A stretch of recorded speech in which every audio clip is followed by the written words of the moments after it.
Hey, what's up, ladies and gentlemen, boys and girls? Welcome back to Friday night. It's 5 p.m. Pacific Standard Time. You know what time it is. It's time for the Unfiltered Experience with myself, Christopher Rausch, and the well-showered Scott Goyette. the well-showered Scott Goyette. Look at you, brother. You're looking like you're dressed to the nines, but you guys have been going through some shit over there in Texas. Ha ha. What's going on, North? Chris, I can say there's been 3 showers in my life that have been the best showers ever. Okay, the first shower, we climbed Machu Picchu. We did that 5-day trek where you camp out and do whatever. You don't shower and you're just filthy. And we came down and we're in Aguas Calientes, and I had the opportunity to take the best warm shower ever. The second one, we got stranded in this place in Colombia, and for 2 weeks we had no showers. When we got back to Medellin, unbelievable. So the third place shower came about 3 hours ago. So we've been in Austin, Texas. Electricity has been out. Houses are not made for 8 inches of snow and sub freezing temperatures. We had single digits for 2 days, freezing temperature for another 3. So everyone's pipes are breaking. We still don't have water. I drove up north to my brother-in-law, took a shower. If you saw me a couple hours ago, I look like a like an axe murderer, Chris. When I let my hair, no, you look reasonable. I should have done it just so we could have laughed. You would have been like, dude, you're all right. My hair's all like, I look crazy. So I did this for our people. I went and I took a shower and I shaved and I came back and I got a drink. And this is pretty much the first time everything has been stable. All the power's back on. I don't think we have burst pipes. So I'm ready. I'm ready for this. You're ready to rock and roll. Ready to rock and roll. The Unfiltered Experience. Yeah, man. I mean, what you guys have gone through is literally unprecedented. I mean, when was the last time you guys had weather this extreme? 30s. In the 30s. It's been like 90 years. So everything seems to be 100-year like craziness. But it's never been like 5 days in a row. And again, the houses are not built to sustain this. The grid was built that if you have one crazy cold day, we're fine, because that's historically what you'd see. You're never having 5 in a row where things freeze, whether it's the turbines, whether it's the system for natural gas to kick everything on. No one's expecting that. So you've got people who, with zero supplies, no snow shovels, no warm clothes, no winter blankets, sitting with either multiple kids or elderly in homes, either dying or almost freezing to death. So it's insanely serious. We can sit here and say, hey, people have it way worse in third world countries, and they do, but we're not used to that. And so awesome opportunity for us to all wake up and realize how blessed we really are. And like we always talk about, finding the opportunity in the problem. People died for this. So this is, a real problem. But the beautiful thing is, I really think a lot of people who don't travel don't make an effort to gain perspective by seeing those far less fortunate for one moment in time became less fortunate. And I think that's going to shift people's minds around. And these people are going to start talking to their friends and their friends. And I hate to say it, but lessons like we always talk about, Chris. Hey, you want to learn the lesson? Hey, you want to learn the lesson? Freight train, you want to learn the lesson? Sometimes it takes the freight train, and that's what this was for Texas. So does it suck? Absolutely. Is it going to make us better people and better ambassadors to kindness and good? 1000%. So I'm seeing the blessing in it, and I'm remotely warm back here right now, and that's good. Nice. I don't want your hair to turn to icicles or something like that, but you're right. I mean, we talk about that all the time, and the fact that it's a perspective of what we're grateful for, and oftentimes we look for the material objects outside of ourselves to bring us that happiness, bring us that inner fulfillment. But the true gratitude is, and you've heard me say it even on the show, it's like, did you go to a room in your house today and turn a fucking silver lever and hot water magically came out of the wall? Can you find something to be grateful for? It's pretty amazing. And now you just went through that. Like I told the story, my friend, older gentleman, wasn't taking his bowel movement seriously and wound up with an impacted bowel that tore, and he had sepsis and wound up being in a colostomy bag. He's like, dude, I just wish I could take a shit normal. And he was desperate about it. He's like, just the things that we take for granted. But at least you and I and everybody else are advocates of making sure that we make a difference. I don't know if you saw the post I did, but there was a guy in Texas, I believe it was Dallas, who opened up his furniture store to let people come on in and stay warm, and provided some meals and stuff like that. That was beautiful. It was beautiful. It's too bad that Joel Olstein and some of those other fucktards don't do that too. But Chris, it's happening all over town. There's a friend of mine who's a bar owner. He's right next door to it's called Safe Space, and I'm blanking on his name. It's driving me crazy. It's an Irish name for a bar. Go there if you're in Austin. It's out. There used to be one downtown. Now it's out near the Mueller area. But he's a super O'Malley's nice or guy. O'Reilly's or O'Dilley's? It's like O'Reilly's or something like that, but it's not. It's BD something O'Reilly. Maybe it is BD O'Reilly's Pub. Bottom line is this gentleman was kind enough to open the whole place up. There was a place next door that had the pipes burst, and it's a safe house for people who have been in abusive domestic relationships. He's just one example. Everybody's doing it. Austin's totally coming together. And I want to say one thing before we bring our guest on, because I think it's important for people to realize. I've traveled all over the whole world and put myself in very intentionally, third world, like desolate places where people are suffering. And I go in and I feel it, so I can bring that perspective back home when I'm talking to people, say, hey guys, you don't know how well, you guys are taken care of and how good you've got it. What I do realize is there's still a part of me that is just full of shit, because what I'm doing is I know I'm coming home. There's something different with all the places I've sat in favelas in Brazil, some of the worst neighborhoods in the middle of Mexico City and other areas in Colombia. I've been all over doing this, and I always know I'm leaving. So I can get in it and become it and hug the people and love the people and give to the people, but I know I'm going home. When it's your own home that still doesn't have water, and you're freezing and you're checking on your in-laws and your parents, and friends are calling and people are saying that they have nothing and they're not sure what to do and their pipes burst, suddenly you're like, wait a minute, this is the real feeling. The real feeling is when my spider web of connections is all hurting and then I'm helpless. Not in the place of strength where I can go, here, have this. Hey, I've got some money. I'll buy you this. That's still bullshit. This was real. And this is the most beautiful thing that could have happened to me to wake me up. And I was already super grateful. Chris and I talk about it. There's no, full transparency with both of us. But I love the fact that nature and the universe can one-up me and say, you think you're grateful? Yeah. Try again. Try again. So it's beautiful world. And again, we haven't turned on our water yet because it's still not on. So we might have burst pipes, and maybe next Friday, my smile's not as big. I don't know, but I can say this much. We're all blessed. So yes, we are all blessed. And you mentioned something, you mentioned a word in there, freight train. Freight train somewhat describes our guest tonight, Mr. Jason Sisneros. I've had the pleasure of getting to know Jason on Clubhouse. You guys have all heard me raving about Clubhouse and the fact that it's bringing people together and some really passionate conversations, very authentic and fulfilling conversations. And I got a chance to meet Jason in various rooms and actually have a conversation with him. And Jason is that freight train. He is a total badass. He's got a heart of gold, but he is unapologetic in his approach to life and the series of events that he's been through. And so I'm excited to bring Mr. Jason Sisneros on, Mr. Badass himself. What's going on, Jason? Change the world, baby. Thanks for having me on, guys. Really interesting lead up to the show. So I'm glad you're doing good, Scott. We've got some good friends down in Texas. My girlfriend's family's down there, and we're ready to airdrop in, and if anybody needs anything, we're here. So if in Texas and you're watching this show and you need water, or you need a place to stay, or you need something, just reach out through my DMs or through these guys, and we're mobilizing some folks to be able to come and help you. Damn, check that out. Tell us more about that, man. Where is that something you just normally do?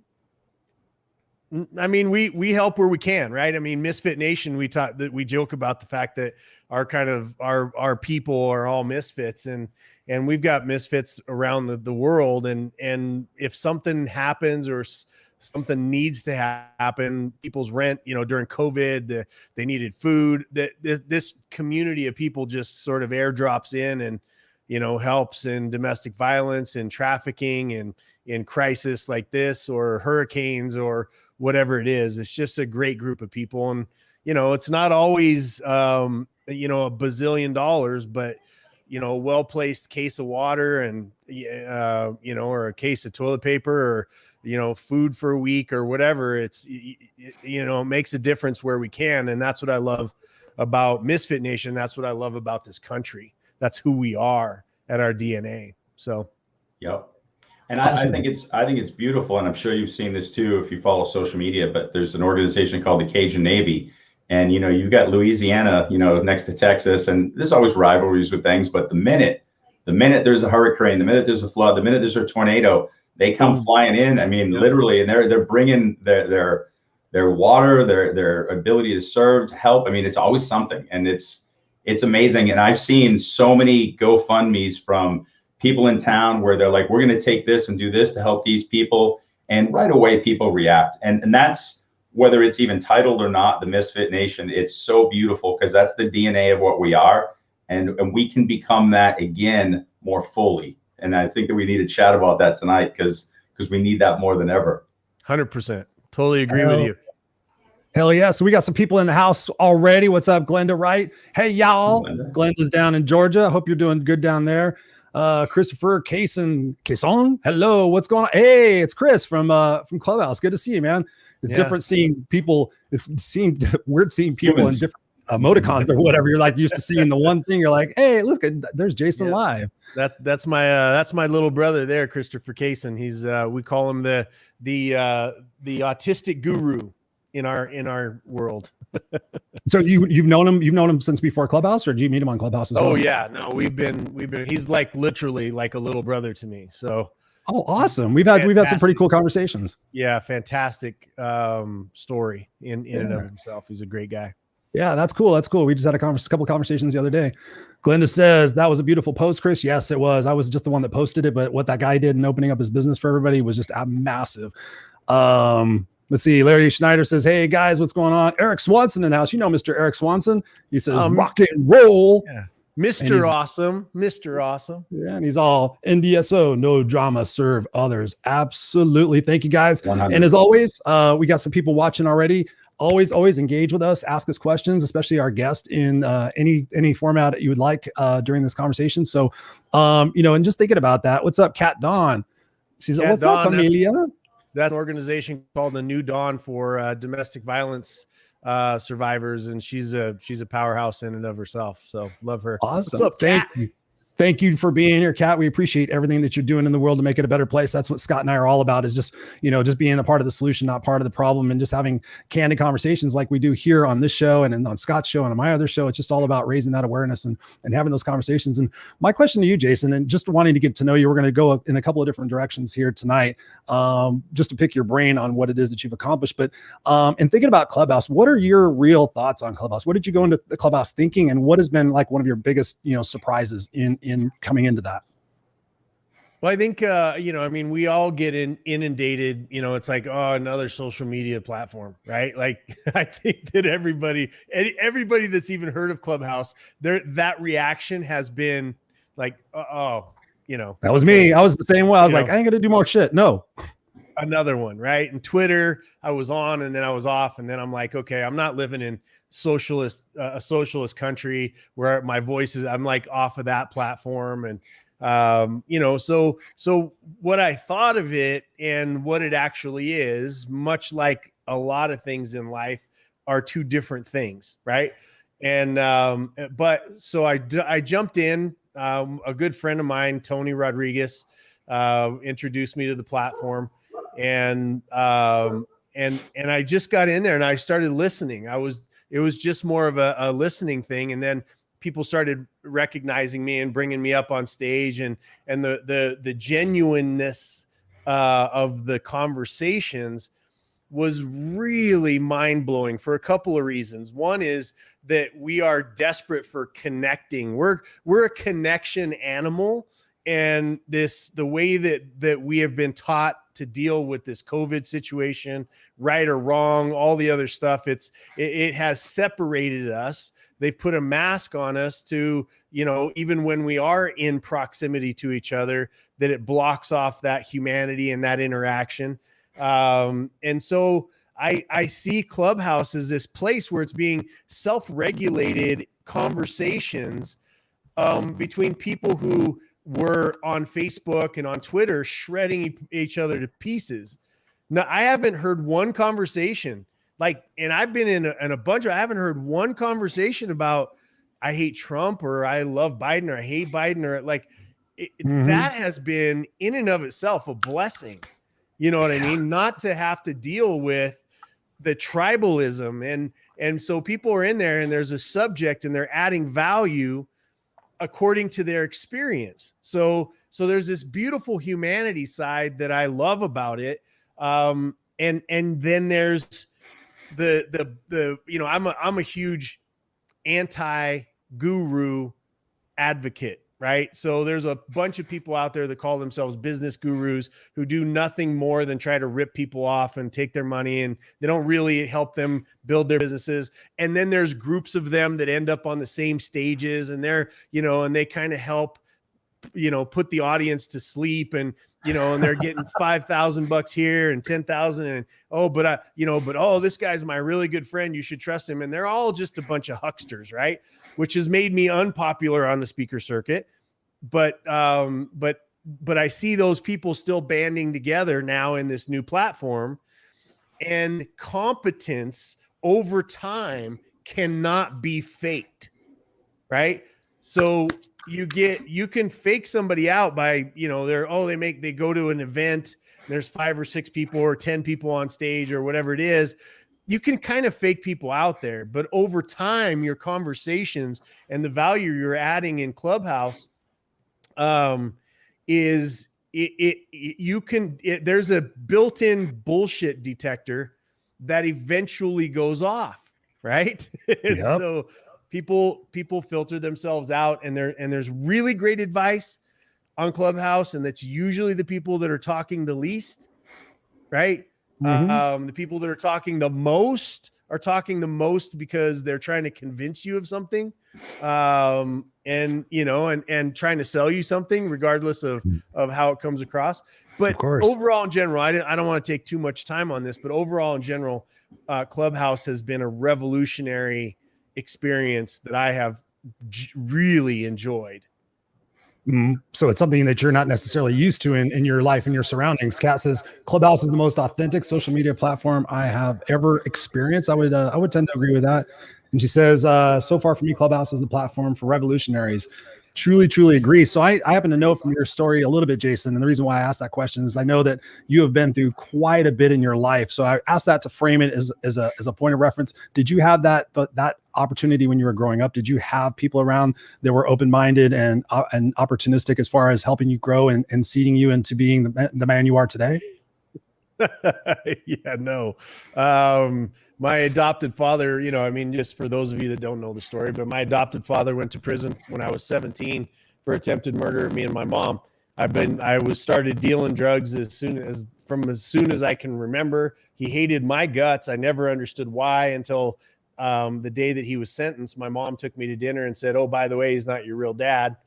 My little brother and I, we broke the law. I was a collector because I'd gotten good at really good at fighting, because I fought and beaten my mom since I was about 7 years old. And, and so that environment taught much. And the only reason I really tell the story is because anybody viewing or watching, we've got our own stories. And usually what we do as human beings is we do what we know. And what we know is our environment as we're being raised. And then we, at some point in time, wake up and make a choice to repeat those problems. Right. And for the most part, it's the easiest thing for us to do is do what we know that comes easy and repeat that shit over and over and over and over again. Right. But I had coaches. I had a 4th grade teacher, Miss Linda Ivy, who changed my life. I had a wrestling coach in Charlie White who changed my life. I had a football coach in Daryl Holt that changed my life. And after I got out, Tim Foley, he was a guy that played. He was the only familiar. Undefeated. Yeah, he was the defensive back for the 17-0 Miami Dolphins. Right. Weird connection to him. He fed into my life. Tony Robbins has been a mentor of mine. Jay Abraham, Keith Cunningham, who's the Rich Dad and the Rich Dad Poor Dad books, right? I feel sometimes like the Forrest Gump of business. I have had the most amazing opportunities from the most amazing people to look at somebody you shouldn't have believed in me. You shouldn't have thought that I could do something more with my life. There was no reason for that other than the charity in the hearts and the grace in the hearts of great men and women who have loved me through my not knowing, right? I didn't know what I was capable of. I thought the whole entire world was out to get each other, and you better fuck with somebody before they fuck with you, right?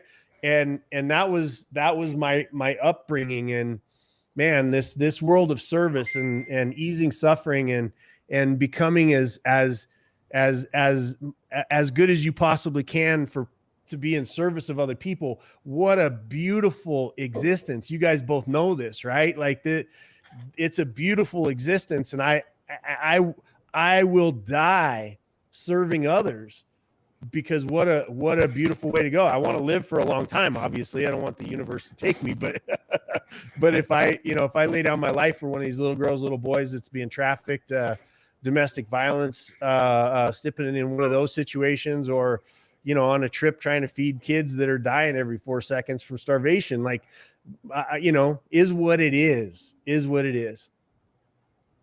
How do you feel about that, Scott? It's on point.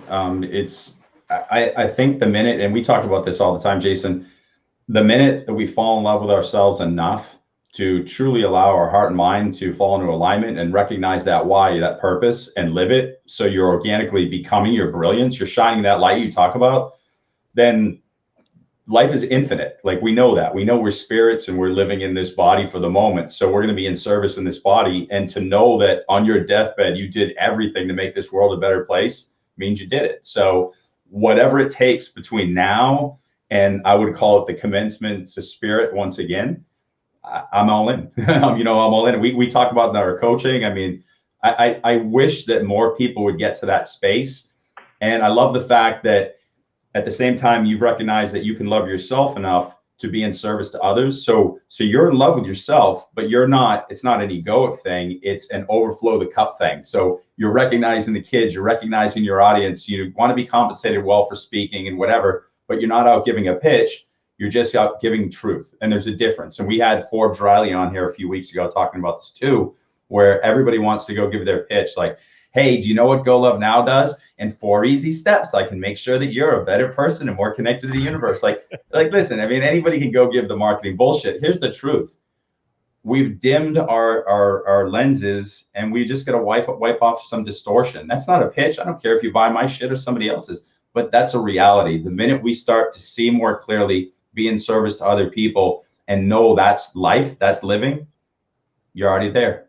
You're already there. That's presence. It really is that service that I think calls forth the masculine warrior in all of us. And, we live in a day and age, and I don't care who gets pissed off at me, that they call it toxic masculinity. I call it the absence of masculinity. True masculinity wants to protect. It would die for its woman. It would die for its child. It would die for its country. It would die for what's right. And there's a lack of that because it's just been beat, been beat the shit out of people. Don't act like a man. Don't do this, don't do that. It's the most masculine thing that I have ever witnessed in my entire life was a 6'7" giant human that we do undercover work with, standing in the freezing cold, guarding a car of a child that we had just found, and basically blocking that car with his own life, putting his own, it was a child of color and he was a white man, all of this crap that everybody wants us to separate over and separate from, and to chunk us into this or that, or if you don't say the right word or call me the right thing, this shit is selfish, man. And the most masculine thing that can be done is for us men to get the fuck off our asses and get to work in protection of these children. There's every 11 minutes, there's a domestic violence occurrence. And the man that's involved in that is a giant pussy, and they're afraid. Like, look, I call that out to get them pissed, because I like, at least when you're pissed, you're going to be in your masculine. We can have a conversation. You want to throw down, we'll throw down. But at the end of the day, we're going to sit down and have a conversation that true masculinity would never hurt its woman. It would never hurt. And I'm not saying as a possession. I get, all kinds of hate mail every time I open my mouth, but I don't really care. At the end of the day, it's about it being in service to our family, right? To the people that we're supposed to be in guard of, instead of being pushed back and pushed away. Men in our society right now have reached this place of fuck it, right? And you push, and we're like, fuck it, I'm gonna go play some video games, right? Fuck it, I'm gonna go to the bar. Fuck it, you take care of the family, right? That's what happens. We retreat into our caves. We can't do that. We as men have to call men forward to serve, because it's off balance when you have the woman warrior without the male warrior, the masculine warrior versus the feminine warrior, right? Because there's feminine and masculine in both sexes. But so anyway, so I'm saying all this to lead to the point that we have to do things differently. And we have to call forward the warrior inside of us to be able to stand against this tyrannical selfishness that is overwhelming our country. When you can stand in front of, a bazillion people and say, you have to call me this, or I will be unhappy. Who gives a shit?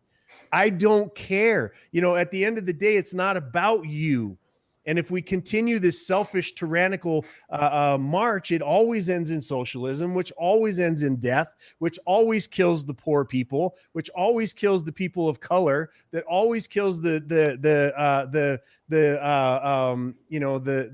homosexual arena. This is the stuff that you're treading towards right now in our country. And we got to be very, very, very careful, because the people that think they're protected are going to be the first ones that are destroyed. So wow. Quick question for you.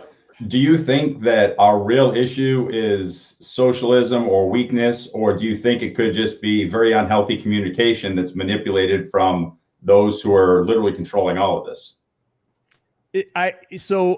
Your statement is so crystal clear, right? And true. The challenge is that we have forgotten that and I have a good friend, Jimmy Rex, is a good buddy of mine. Anybody who gets a chance, go look him up. He's a good friend of mine. He said, he says this phrase, we are the they, right? True. We are the they. There's no othering. We, the people, are the ones. There's millions and millions and millions of people out here that you have a radical right and you have a radical left, and they all suck. They all suck. The people in the middle who are, Christopher may believe one way, Scott, you may believe another. I have different friends that believe different ways, but we have businesses to run, that's a practical application of anti-racism, right? That's a practical application of anti-homosexualism. It's a practical application of anti-genderism, and anybody that tries to take advantage of any group of people should be handled by us, the people, doing what we do, which is legislate against the immorality of unethical capitalism, which is what we are allowing. I mean, for crying out loud, Amazon.com, I don't know why anybody shops there. You're destroying your own community. You're literally handing it over to a guy who's worth $86 billion himself, not the company. He's worth $86 billion. You go back and you look at the people, the ethical capitalists that built the middle class in this country, like Henry Ford. What did they do? They said, we'll make more money. And in that making more money, we're going to pay the people who work with us and work for us so that they can afford the product that we have, And you built up this thing called a middle class, and we have destroyed it. Right? You have destroyed it by allowing Amazon for matters of convenience, or for $1, you go shop $1 thing, and you don't go down somebody that sells socks in your own neighborhood that causes the tax things and all of the stuff. And now you see what they do. We don't like what you're saying. Ka-clink, we're shutting you down. We'll shut down your business. We will destroy you by calling you names. We will take away your First Amendment rights. We're going to hammer down on your Second Amendment rights. We're going to cause all this division. And that's because we've allowed a version of unethical capitalism that doesn't demand of the profits to be equally shared amongst those that earn it. Okay. And Amazon right now, I've got a job with Amazon. I'm getting paid, a good $16 an hour. They have cameras watching all of your positions so that they can get rid of you, because it wasn't enough to enslave millions of people in China or in Asia to pay them less money, right? To be able to reap in these ridiculous profits. Now what they want to do is they want a complete slave that will work, a robot that'll work around the clock, not take sick leave, not have sexual harassment charges, not all of the things, right? And we're just handing it to people. So to answer your question, Scott, in other words, our representative government have been handed power by a group of human beings called Americans that have abdicated our civic duty. And people forget that civic duty is the necessary part of civic duty is sacrifice. You have to sacrifice to give and serve your country. You have to go away from your business for a little while, set no laws against you, and then return back to private life. But we've got a permanent oligarchy in our government. We've got oligarchy in our businesses. We got to take that shit back. And we do it one conversation at a time like this, realizing that if you're black, you are not my enemy. You are my brother. You are my sister. If you're gay, you're not my enemy. You are my brother. You're my sister. If you're white, you are my brother. You're my sister. That we bind together around a constitution that says we are all equal in God's eyes, and we must work together for us to be able to enhance and to advance our ability to pursue happiness. Scott's thoughts on that? Back? Yeah, I got plenty of thoughts. So what I'm hearing, because lots too, but I teach. I'll go real quick. So what I'm hearing, because I teach business, and I've got all these kids who leave college and they go out and they want to know, what does socialism mean? What does capitalism mean? So your points about our capitalistic societies run amok and it's not working for us anymore. And that started with, we saw Walmart, we saw them going in and destroying small town America, where they were literally killing the small business, saying, hey, why are you guys doing this? Why is this happening? It's like, you just did it. You went and employed yourself there, bought that cheap Chinese stuff, and you created that. So we see what's happening there. One of the things that I don't want to go too far down this road, but this is why I mentioned communication. Labeling socialism as something, that's horrific, that's just semantics with words, and I see too much of that. And I see the same thing with capitalism. People who say they hate capitalism, they hate what it's become in America. You don't hate capitalism. Adam Smith has defined it as you've got liberty to own your own property. Like, we get that. So I'm sure that people are listening right now and they're hearing, you sound like that guy, or somebody else is like, you sound like that guy. Because once we start to speak, people start grouping us. This would be the question, how can we speak? And this was my point of communication to begin with. Two things. One, how do we educate the masses to not be in this slave mentality from worker all the way up to the CEO? That's one part. The second part is, how do we start to communicate? And this is something I practice religiously, and I'm sure you do too, and I know Chris does. How do we practice our speech? So if I know I go into a certain room and say capitalism, everyone's going to go, or if I say socialism, if I know it's like, something's going to come up. So I'll walk in and be like, what if we have more protective blankets for those who are, I guess my point is, one, educate the masses. How do we do that effectively so we can have an effective mindset shift to think critically and love one another? Two, what can we do in this present moment to shift our language so that we can speak to anybody and somehow be a bridge versus this destructive force every time we open our mouths? It's such a great question, brother. And I got to preface it with the idea that I'm a blunt instrument. I'm a blunt instrument. Sure. And there are statesmen. I'm not a statesman. Yep. We need statesmen. Like, what you're speaking of is more statesman-like. I know who I am, and I'm not that person. What I do know is the family that I have and the connections that I have and the countries that we do jumps in, to go find these little girls, little boys. What I see with my own eyes is they could give two shits what they call it, right? It's starvation. You took the third most wealthy country in the world and destroyed it in a decade with the word socialism, right? Take from the rich, give to the poor, which was disguised in these types of things, right? So we have a country who is we're very sensitive to the use of words, especially right now, right? And I'm the worst, Scott. I just want you to know, brother, that I want to be friends with you. I have friends that are statesmen. I have friends and I respect the hell out of people that are interested in how to communicate better and to use the right words and to do those kind of things. That's not how I'm built. And I have enemies because of it, right? And I don't care about being canceled because I made all my money. You can't cancel me anymore. There's certain things like I don't care if anybody buys anything from me for the rest of my life. I'm good, right? But there comes responsibility with ethical capitalism.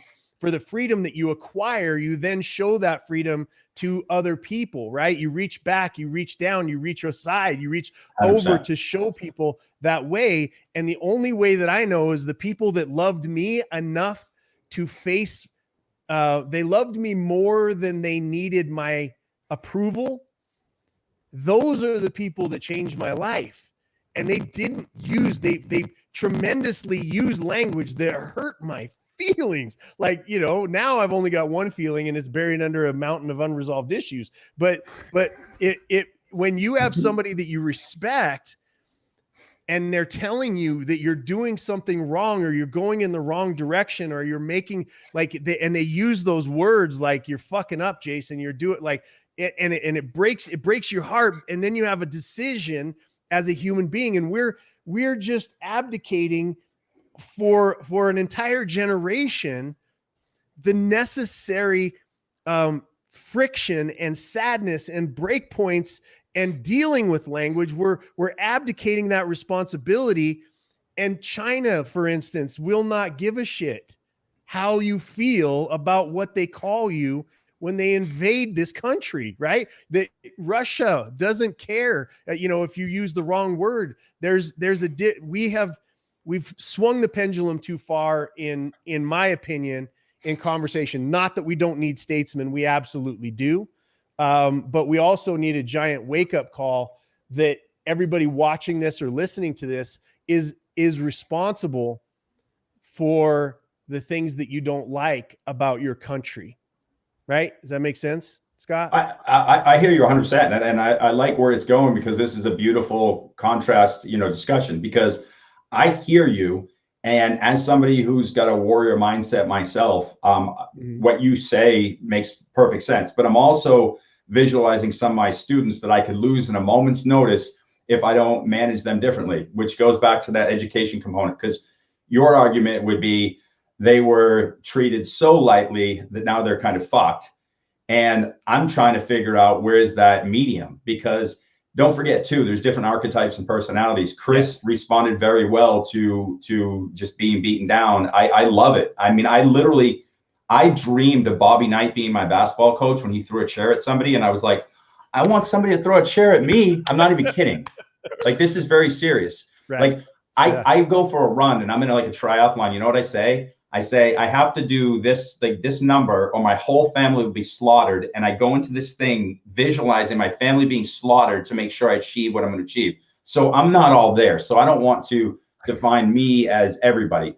But I see people that I'm like, I guess my point is, this is why that statesman-like thing is coming up, is there's somebody who can speak to everybody, but I really want to figure out, I don't think everyone has to be that warrior. I think everyone has to have, be pushed to find their brilliance, but I'm not so sold that they have to be a warrior, and I think I could not agree with you more, brother. I could not agree with you more. There's a lane for everybody. And really the warriors are, it's always 0.2% of the population, right? So warriors are not, if there's too many warriors, you end up with war all the time. Sure. If there's, if there's too many statesmen, then nothing gets done. Like it's, there's this happy balance, and we're trying to destroy full chunks of human beings, right? Like I'm not even a conservative. And what I have seen, it's like you're chunking people that are called conservatives, and you just want to destroy everything that they say by calling them racist, by calling them homophobic, by calling them, and they're tired of it, right? I'm a libertarian. Like the less you bother me, the greater this country is going to be. And we are all left to our own devices until our toes step on each other, and then you need an outside arbiter, right? Which is what the government is supposed to be. But to your point, there are times of peace and there are times of conflict.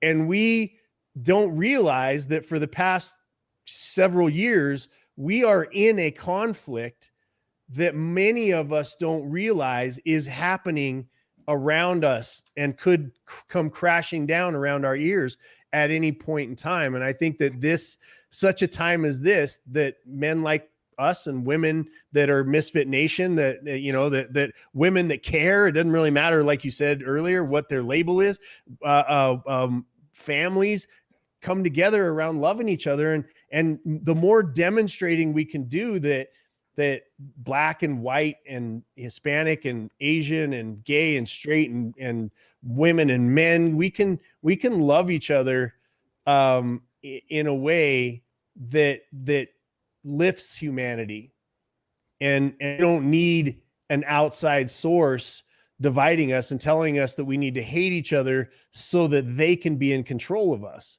We're adults, and we need to start acting like that. Is kind of like the sirens call for what my point was, Scott. I hear you, Chris. I've been monopolizing. What are your thoughts on that? No. It's brilliant, because I know, Scott, you're more well versed in more of the laws and the things that go on in that nature. So I wanted you to be able to, well, I wanted you to speak to that a little bit. That's the thing that we've been struggling with, actually, honestly, Jason, is over this period of time, we had a show. What do we call it? Throwing the baby out with the bathwater. Or something like that. It was like, okay, going through that bias, do you disown the people that disagree with you on politics? Do you disown the people that have mad disbeliefs about, gender identity and things of that nature? And both Scott and I have had, very open conversations here on the show, and both private conversations about, having that delineation that we love our fellow brothers and sisters, no matter what is really going on. But at some point you get this thing in your mind, okay, I can't do it anymore. I can't have compassion or faith for that person anymore because they idealize or they actually somehow approve or condone of this, this negative behavior that we're trying to fix in society. So I love what you guys are saying about the fact that we need to bridge that opportunity and see it from different spots and have conversations like this so that there isn't any misunderstandings. And to your point, Jason, on Clubhouse, that's one of the greatest things that I've seen is how do we extend that microcosm that's going on in there to conversations like this? That's something Scott and I, that's why we titled it The Unfiltered Experience. It's like, bring on your contra opinions. Let's have these conversations, because we just watched a documentary last week. What the hell was that called? The Undivided Nation? Undivided Nation. Yeah, it was fantastic. Have you seen that, Jason? It's perfect. I haven't seen it. No. Go check it out. It's we'll send you the link, or we'll put the link in here. It's like a quick hour on Netflix. Easy watch. They take people who are, I wouldn't even say hard right and hard left, just deeming themselves left or right. They put you together. They make you talk about stuff you don't want to, and you walk away happy. That's kind of the bottom line. But it's fun to watch it play out, because the person that you're going to hate, and I shouldn't say hate, it's the worst term. The person who's going to trigger the heck out of you most, and everyone's going to have one, you're going to love them by the end. It's geniusly played out, because they put characters that they're like, oh, this is going to get this group mad, and you'll have the person, and it will be your antithesis mirror, the mirror that goes, okay, that's the shit I got to work on. And then at the end, you're like, and yeah, at the end, you're going to go, all right, fine. I'd like to have a beer with that person. Just shut up, leave me alone. And you're kind of like, being the little boy in your heart again, going, all right, so you did a good job in the movie. Leave me alone. You're almost like you grew, but your child came out of it because it went into your emotions. So perfectly done, I think. I love that concept. And, I'm a simple guy. I do my best to have simple ideas that become, because again, you see it on Facebook or on Clubhouse all the time. The person who is making the problem more complex is always the one that doesn't know what the fuck they're talking about, right? Because the more you can confuse somebody about how hard it is to solve this problem, then the more you can charge for it. And I've run and sold and numerous businesses, thousands and thousands of employees. Business is not that complex, right? It's not that complex. And yet people make it to be that complex so they can charge a whole bunch of money. But to your point is that one of the non-complex ideas that I've developed is that people, if you are in a place of easing suffering for other people, right? That's all I need to know. Right. And if you are, if you are somebody who is causing suffering for yourself, so for your progress, for your own protection and all that kind of stuff, that's all I need to know. Right. And so that is demonstrated by actions, not a skin color, not a sexual preference, not a gender, not a place in this country, not a place in this world.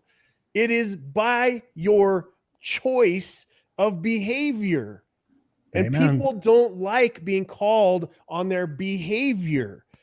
And there's a saying in business, those that won't be measured don't want to be held accountable.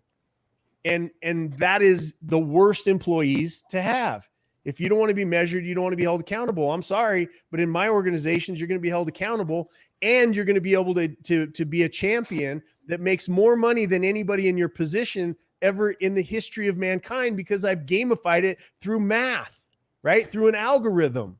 And if you want to win, which every person that we come across, they want to win in life. They want to win with their spouse. They want to win with their kids. They want to win at work. There's this desire inside of us to become our own version of our superhero, right? That outperforms the person that we were yesterday. And we get caught up and we get lost in the fact that it's our own behaviors, our own decisions, our own levels of competency along the way that I'm going to be able to go so far and Scott's going to be able to go so far. And neither one of, like, if Scott can get 19 miles down and become a multi-bazillionaire, good for Scott, right? Good for Scott. And if I can only become worth $100,000, but I end up paying off my house, then so be it, right? That we all find our lane.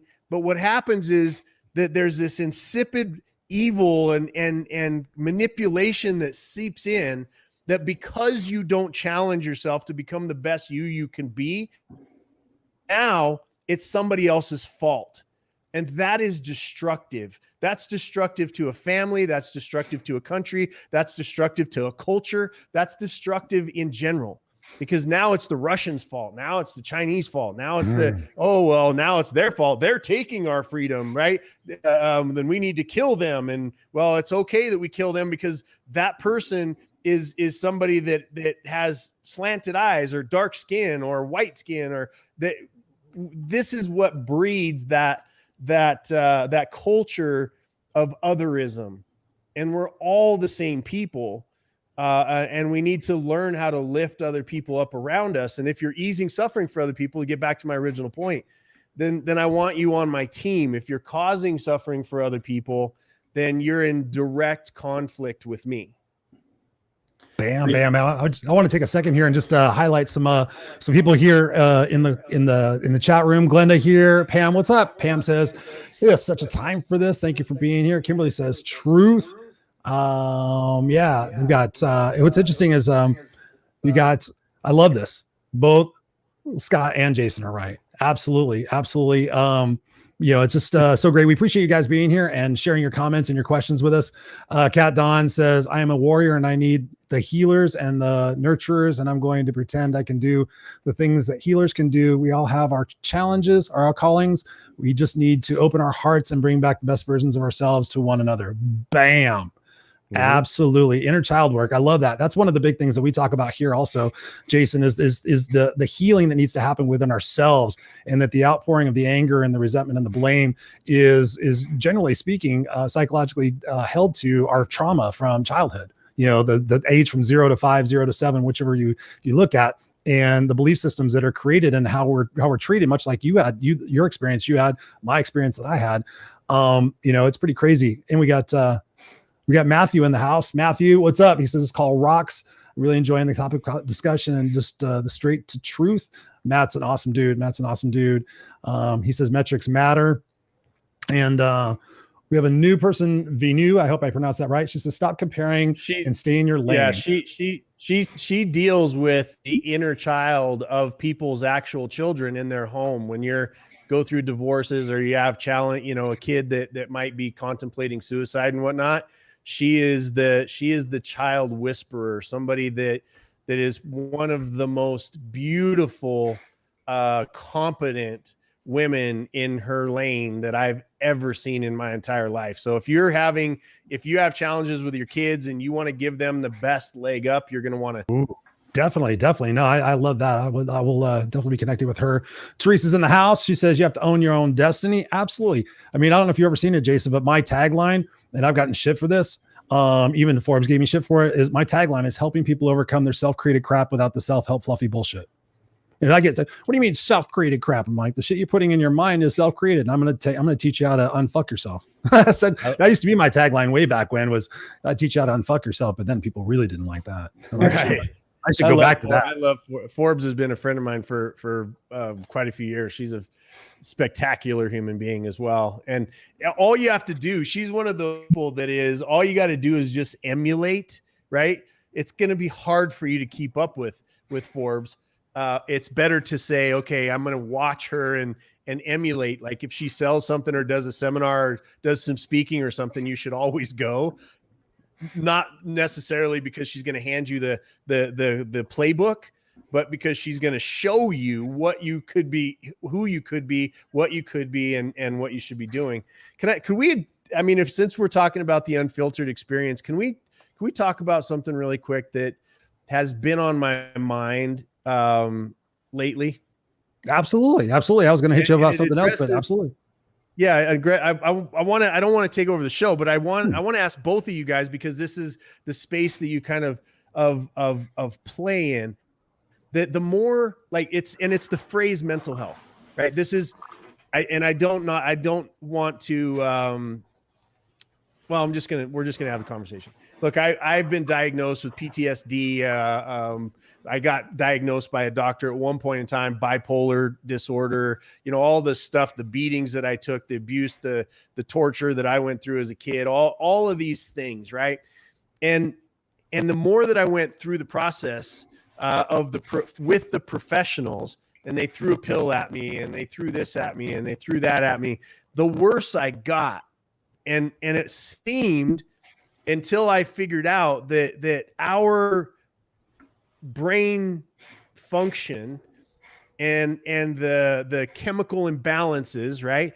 It has a formula, and I learned the first part of the formula from Tony Robbins, which was physiology, how we hold our body, focus, what we're focusing on, and language, right? What words are we using, not only externally but internally, and that sets the basis for our mental health. Those, and all three of those happen to be a choice. We don't realize that. Like, this is the great hidden secret, that we don't realize that our language is a choice. And the more that I speak language like you guys do, of gratitude and helpfulness and love, and that creates its own chemical reaction in the brain. And the more you speak hate and the more you speak lack and I don't have and I don't love and I'm alone and that creates a whole other chemical reaction in our life, which both of those can be defined as mental health. And in that, I took it a couple of steps further, which repetition, intensity, multiplied times the emotion of it. Now you're really actually controlling the programming that's going on in your brain. I figured this out for myself because I had to, right? It was a survival technique. And when I figured that out, now I'm walking around this world going, I created a completely different experience for myself and my family by the choices that I made. And what I see when I hear people talking about mental health is I don't see in the industry or the community or whatever it is, I don't see us telling people that they got to make a better choice. I see us being told that if we only call them by the right pronoun or if we only, treat them a certain way, now their mental health is going to be okay. And so I wanted to throw that out to you because I don't fall anywhere on this because it's just a recent thing that I want to kind of undertake, that when we talk about mental health, are we doing more damage to people by saying that the world needs to adjust to them rather than us adjusting to the world? Powerful question. I'll take a shot at that. So I think you're definitely onto something, Jason. And based on the fact that what I just said about helping people overcome their self-created crap, yes, I do believe it's a mindset. It's a conditioning belief system that we put into play based on our childhood. So we keep writing those scripts over again, and then we go out in the world and we find the validation. Our subconscious goes out there and says, "Oh, see, I'm a piece of shit. See, I'm stupid. See, I fail at everything." And we go to look for those things, and then we do the whole thing about hope, wish, and pray. Like, I hope I can get this, and I hope I pray I can get this. But then those experiences keep coming back and keep reinforcing those belief patterns. So eventually, yeah, it does become mental health. And at the same time, I have seen people who said, I have been diagnosed, but I do not own that.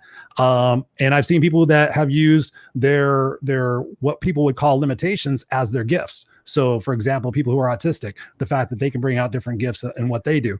Me, supposedly, ADHD or ADD and all that other shit. It's like, in some respects, it could be a mental health situation, but at the other time, it's actually a gift in what it is that I can do.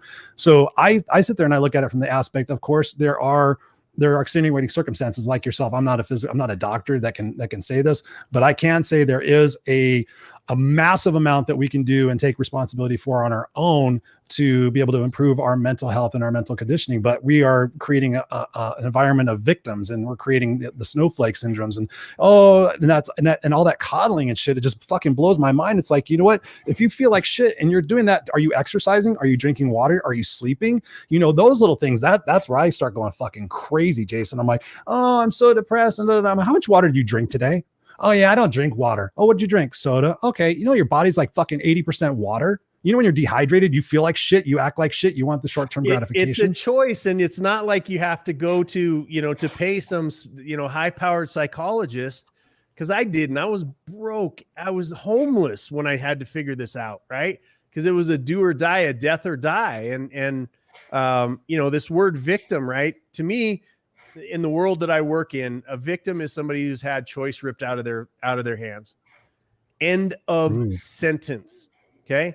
If you are a child who is imprisoned for in the sex trade, if you're a woman who's a prisoner in your own home, and anybody that wants to say, well, they should just leave, don't, come at me, bro, because I'll have that conversation all day. They're prisoners. They have had choice ripped out of their life. A child or even a family that's in, Cameroon or India that doesn't have access to a basic meal. So they're starving every 4 seconds during this show, right? Is somebody's dying, not of hunger related issues, starvation. When we have enough food on the planet to feed everybody, it's distribution, control, and power. right? Which then causes food insecurity, which causes men to be able to enslave women as their wives and have the domestic violence thing, which then in turn makes the home environment unstable for children that can be groomed on social media and stolen and turned into the sex trade. You see, it's this loop of actual victimhood that's not being solved because everybody else is out using their God-given creativity and ability to change the world.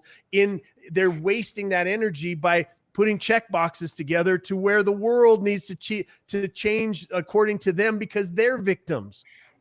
You're not a victim. If you're watching the show and you have a roof over your head, you may have been victimized in your life, but you survived it so that you could become a warrior for those that are current victims.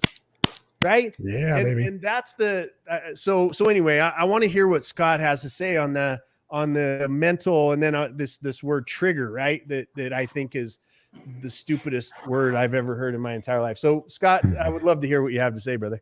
The mental health thing.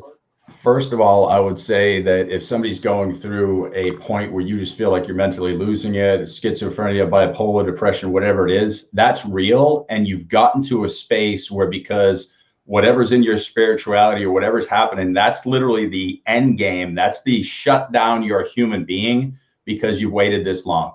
No fault of your own. No one's blaming. But at that point, if you need something from a psychologist or a psychotherapist, to anesthetize yourself in that moment, just know this and listen to what all three of us has said loud and clear. You can say, I am not schizophrenic. I am not bipolar. I'm not this. Doesn't mean that goes away in the moment, but you can make a choice to become something different. I'm not saying that these are not real labels. I'm not like anyone listening. Don't sit here and rip me apart and say, what I'm saying is slow it down in the moment. Don't take the highest level of whatever and start changing your choices. Everything they said about drinking water, do the research, have people gotten, into a better place with certain activities, go do those things, get out of that victim status. Chris and I in our coaching talk about something that's called player mode. And once you get to that point from victim status to player mode, now you realize you're living in this world that's a game, and the game is for you to bring your brilliance to this world to make it a better place. Once you can do that, that's the ultimate choice. So here's my take on this. I think, and to all your points that you were just saying, Jason, and they're on point, is in our coaching, we do programming. We do, programming of neural pathway programming, changing those, chemical reactions. We do meditations for all kinds of different things, for checking your inner critic, for changing your capacity to connect to source or listen to source.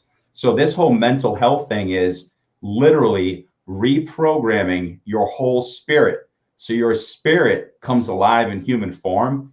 And the byproduct of that is healing of the body and healing of the mind. Listen, I'm not a doctor. I can't guarantee you that you'll be off all your meds, but I can say this. It's not only possible, it's extremely possible if you believe. And it starts with that choice. So I'm a big fan of this. Everything that you've been, told that you have in that moment is real in that moment, but you can change. Because at source, we're all perfect spirits. And the body that we come in here might not be in perfect form in the moment, but we can take that spirit and we can do some self-healing that you just might not know is possible yet, but dive into it. And I'll leave it at that. I could go on all day on this one. This is my wheelhouse. I love this shit, but that's a good start for people to realize you have the capacity to shift gears and do so much beyond your wildest dreams.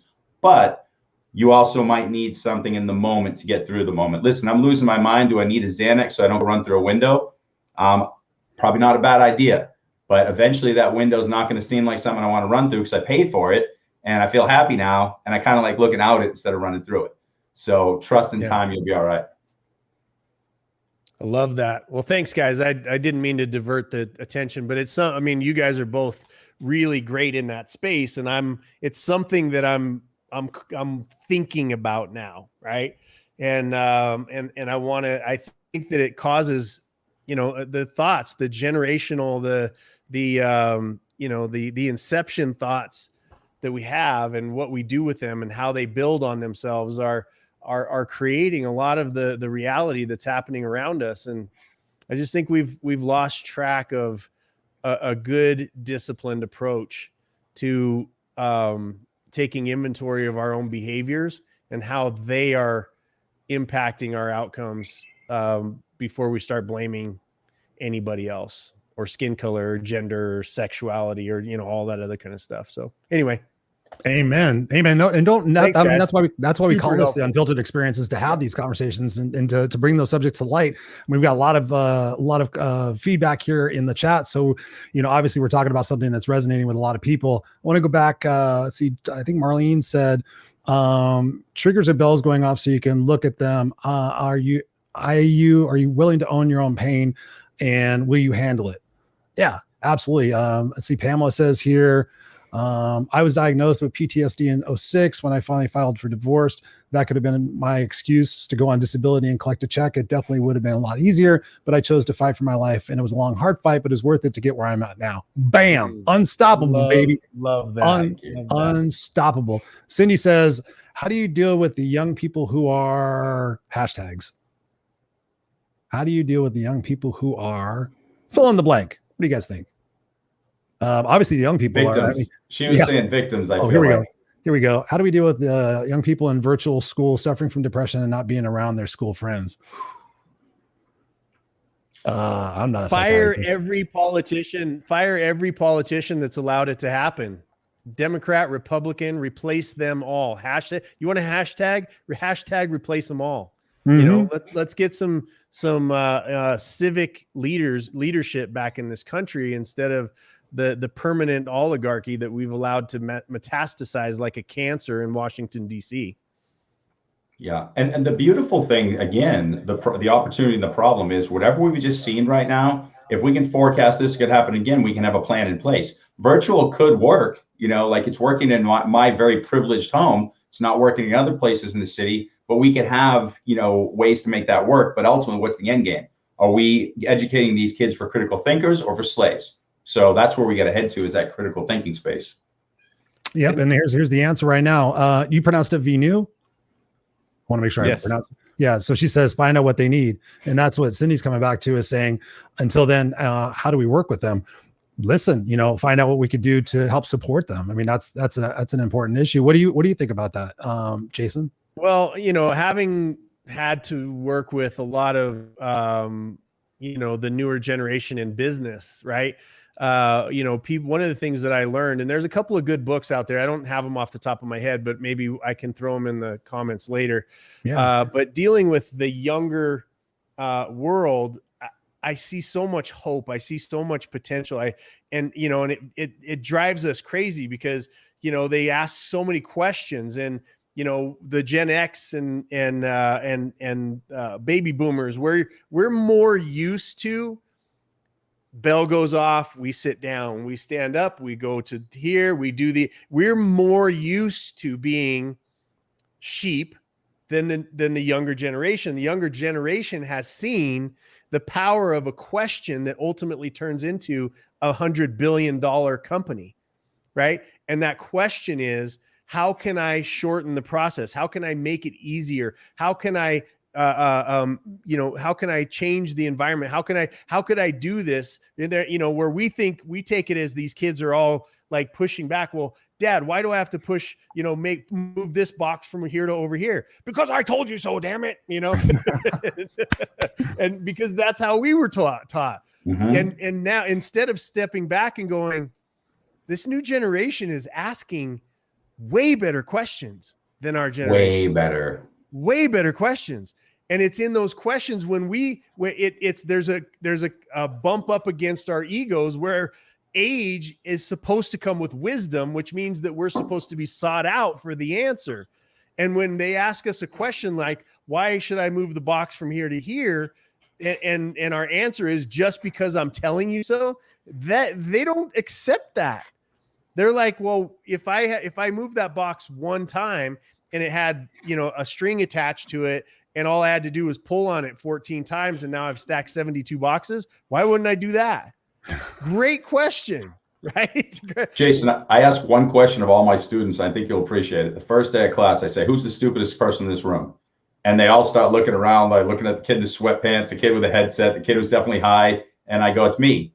And I go, it's me by default, because all the programming I have as a 50-year-old, you guys are 18, which means as I teach you, you're coming up with great questions. You're the smartest person in the world. So challenge the hell out of me, because if I'm wrong, guess what? I learned something today. I got smarter because of you. And they fall in love with that and they engage, because now they're empowered and know they're smart. And I don't think enough teachers are doing that. I think they're playing that old school, I know, shut your mouth, want to challenge me. And they're only asking questions they know the answer to. I ask questions. I'm like, hey, listen, I don't know what the hell I would do in this situation. What would you guys do? So we figure it out together. And I watch these kids grow exponentially quickly. And I wish there were more people adopting this methodology of teaching, because these kids grow, they get excited, and they look at learning in a different way, and they get off of autopilot. That's where we're failing, is keeping them on autopilot, on that do what you're told mentality. And it's over. We're done with that. Yeah, I agree with you. And I think that, you know, when it comes to ideas of racism, when it comes to ideas of equality, when it comes to ideals of just being better humans, these younger people got it dialed, man. Like it's I see racism, you know, I've always thought that it's been on life support, kept alive by race baiting hucksters that make money from it for a long time, you know, but I think it's completely dead in this new generation. And they're going to have to learn a new way of trying to control people, or these kids are going to overrun, you know, the older generation. And I think we're all going to benefit from it. Yeah. I'm looking forward to being overrun. I want that. Yeah. Well, mastery, but and there's also the thing, right, which is the book. One of my favorite books that I read at least 3 times a year is called Mastery, by Robert Greene. And it's a great book. And in that, you realize that there is an underling study, an understudy position, that no matter what, like if I wanted to learn about kids, I've done really well in business, and I've done, you know, great in philanthropy and made money and done a lot of really great things. But if I was to step in and say, you know what, I've fallen in love with helping kids and families, I'm going to be an understudy to Vinu, you know, like that. She's going to be my teacher. Now, what happens is, over a period of time, it teaches you in mastery that you surpass that master with your own unique thing. And then you start mentoring people behind you, right? That's the swing of things. And unfortunately, the master and underling relationship eventually switches, and there's a lot of pain and anger and stuff in that transition, which is what happens when our kids become smarter than us, right? It's a thing that we have to deal with. You know, and so I think that book is really critical, and we have to find a place for the wisdom of the elderly to enhance the innovation of our youth.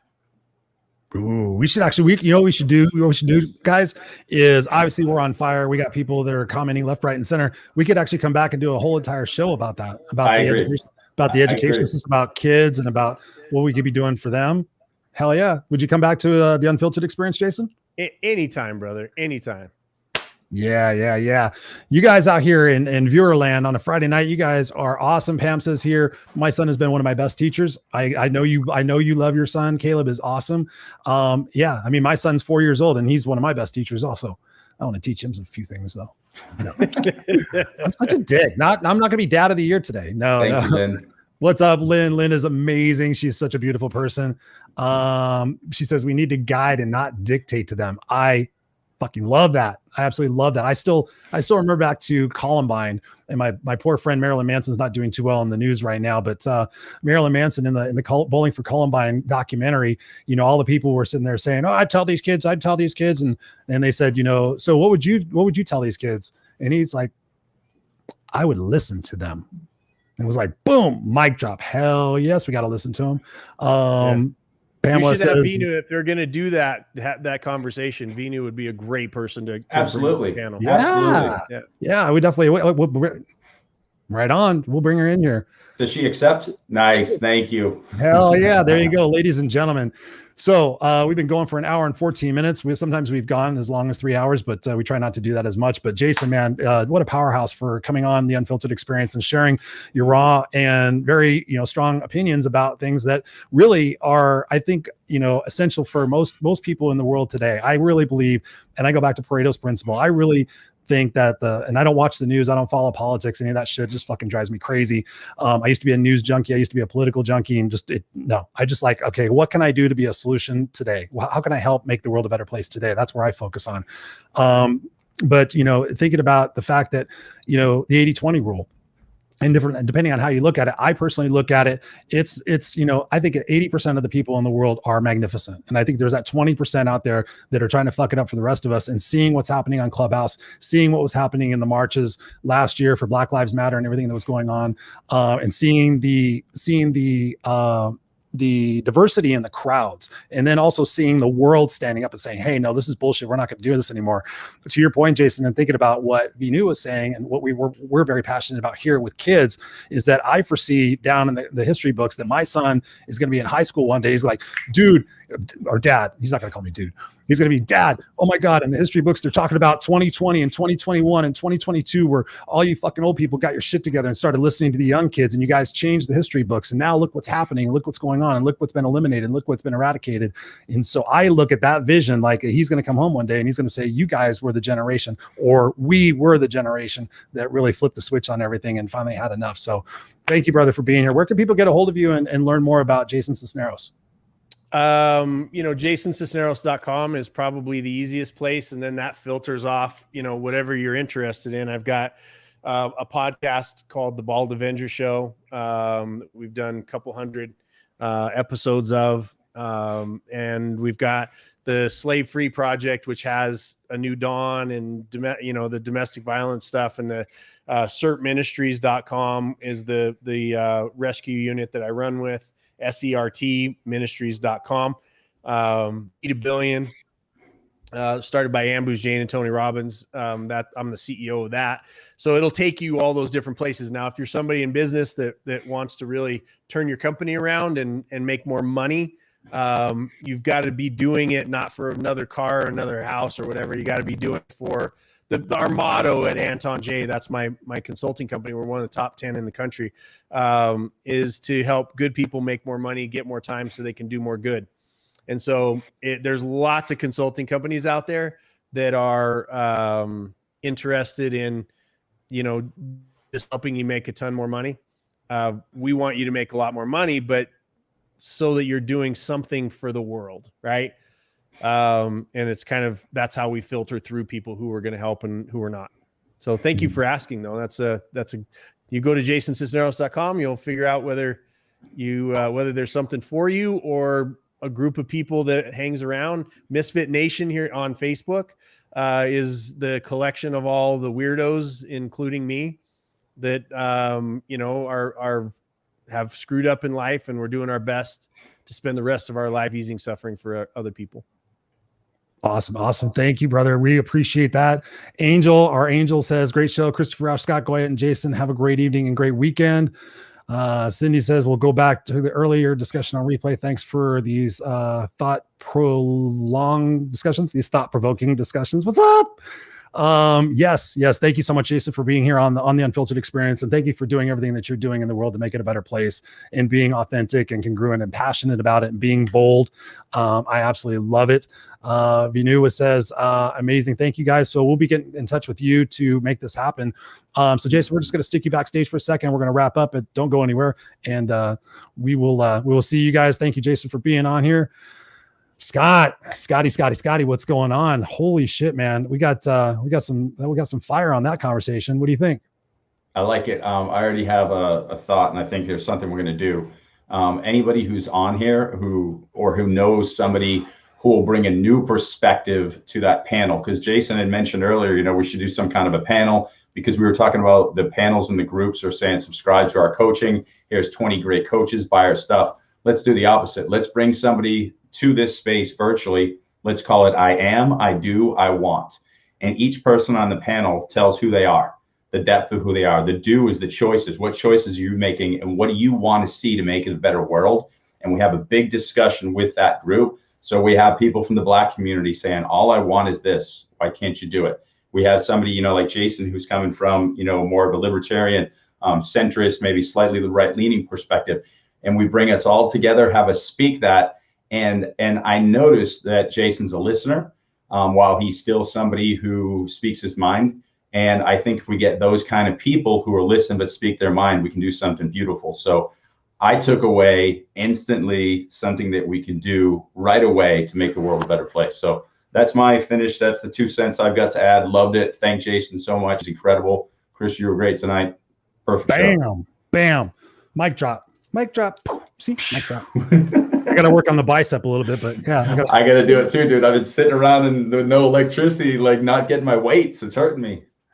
I know. Pamela Aubrey, Pamela's dear friend. That would be amazing. Get Pam in on it. To do that. Yeah, yeah. I mean, shit, we got seats. We got conversations. You know, the more we promote it, you know, and that's exactly what, you know, a lot of us have been talking about is how can we take that microcosm of what's happening in Clubhouse and extend that out so we can do it with conversations here on our show, and hopefully other people will have those conversations as well. Yeah, I just love it. I love the frankness.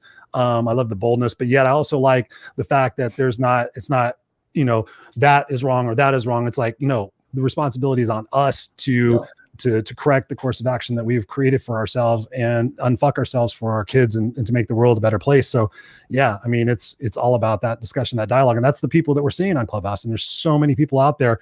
I just hope that the new people that are going on aren't getting a glimpse of the shady, shitty shit that's going on down there. But you know, that's why we're here as ambassadors, to make sure that the good word gets out here. So yes, brother, thank you for being your awesome self and asking some great questions tonight.